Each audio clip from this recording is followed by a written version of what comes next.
Following the stars, our predecessors navigated to mysterious lands afar. By inner compass, they built the magnificent foundations of culture. Our forefathers were catalysts of change. They found a guiding light in stellar oracles. They held the key that opened the gate to new civilizations and unlocked the door to a greater human emancipation. Chad Stemke is an author and researcher of symbolism. He has discovered that our founders left cryptic messages for us in special places, places that are often found to be pivotal in history. My name's Chad Stemke, and I'm an author. I consider myself an esoteric researcher. I'm very interested in ancient archaeology, symbolism, even subjects such as Stargates and even UFOs. But I love to research and I love to explore, and I love to share the information that I find. From Detroit's inception, it's been considered a sacred spot. In 1701, Antoine Cadillac pulled ashore, and it was a Native American sacred landscape.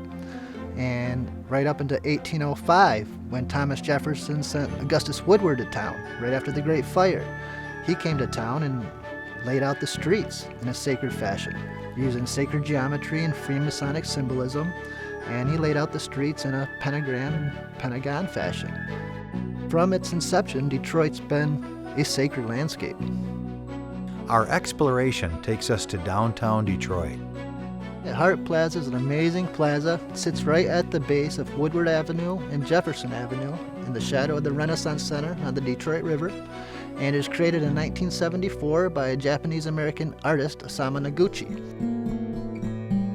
He incorporated all kinds of incredible symbolism: Egyptian symbolism, cosmic symbolism, and even Stargate symbolism. I've been researching the Horus and Sun fountain since the beginning of the symbolism at Hart Plaza because it's the fountain that aligns with the middle pyramid in Giza. So the fact that it's called the Horus and Sun fountain right away rang a bell.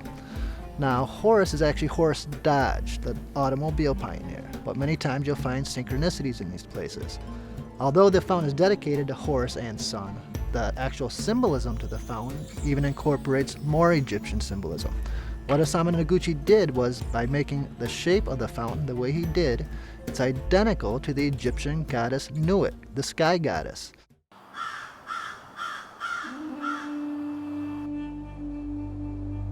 Chad took us to Woodlawn Cemetery just a few miles away to show us that the Dodge brothers were heavily influenced by Egyptian symbolism, even in death.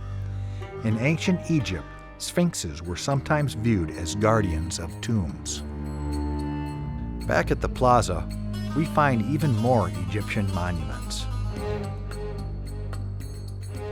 The pylon sits right at the entrance to the plaza, and it's a 120-foot tall obelisk almost, so to speak.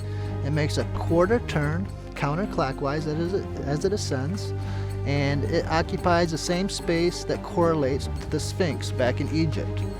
Now, according to the artist Osamu Noguchi, he said that pylon is symbolic of our relationship to space flight. And when we're talking about the three monuments that correlate to the pyramids in Giza, there's the amphitheater correlates to one, the Horus and Sun monument correlates to one, and finally, there's actually a pyramid that correlates to the final pyramid. So we don't got to look too far for symbolism. You know, there's signs there pointing your way, saying this way to the pyramid. Now, right in the center of the plaza is a unusual looking monument that I refer to symbolically as the Tower of Babel. And what it actually is, it's not a sculpture, it's the housing for the engine for the Horus and Sun fountain. So what they did is they, for some reason, incorporated a spiral cement staircase around the monument. And around the top of it, they put 5 or 6 cameras circling it. So symbolically, it looks very much like the Tower of Babel. And around the top, I consider those cameras, we could think of those symbolically as the Watchers. Of course, the Tower of Babel was considered the gateway of the gods. So in the context of Hart Plaza, it just seems to fit. In 2001, Detroit's tricentennial 300th birthday, they had a contest for a new monument to add to Osamu Noguchi's Hart Plaza. The winner was a guy by the name of David Barr and Sergio De Gusti. And what he created was a Stargate, for a lack of better words. Now, what he said it was is a gear protruding from the earth. This was an auto workers monument. And it does look like a gear, but it resembles the science fiction Stargate down to a T. Now, I talked to David Barr, and I asked him, I'm into subconscious symbolism, David. Did a Stargated portal ever cross your mind when you were designing the Transcending Monument? And he was kind enough to get back to me. He said it didn't cross my mind, but that said, the green granite spiral that wraps around and through the center of that gateway, it will allow the visitor to take a contemplative walk to leave the grid of the city for the sphere of space. And that's what happens many times with these artists. They have these visions, and they come literally from their subconscious. They'll go down and get a feel for what fits in, and in the context of Hart Plaza, what fit in was a Stargate-looking monument. And I want to be clear, I don't think these are literal Stargates that you'll walk through and end up somewhere else. I think these are consciousness Stargates, where information and possibly consciousness can travel to and from.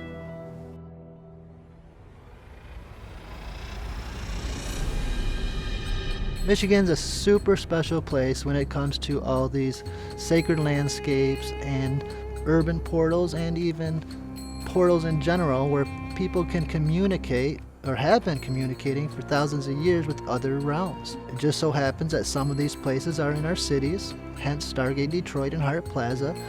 And the way I like to reference it, it's a lot like visiting Egypt or the Great Pyramids, where people go and try to connect with other realms, try to connect with themselves. But you don't have to go to Egypt. There are places right here in your own neck of the woods. You can go to Hart Plaza in Detroit and have that exact same experience and reconnect with not only others, but yourself. We thank Chad Stemke for opening our eyes to the symbols around us. Our forefathers and various artists left us many clues. It's up to us to decipher the true meaning of the elements of our world and our ever-revolving universe.